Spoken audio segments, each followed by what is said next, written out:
شام بطلة سوريا، صح؟ صح. ولا أنا غلطان؟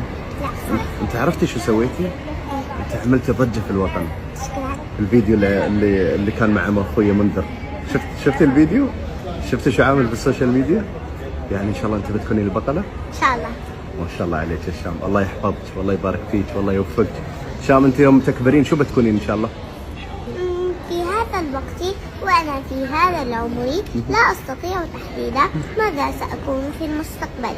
أنا أسعى وأطمح وأجتهد لأترك بصمة، أترك أثر.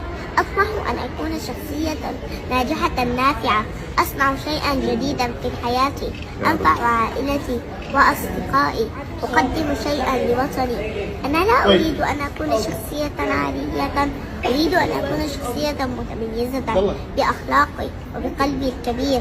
نحن الأطفال دائما صورة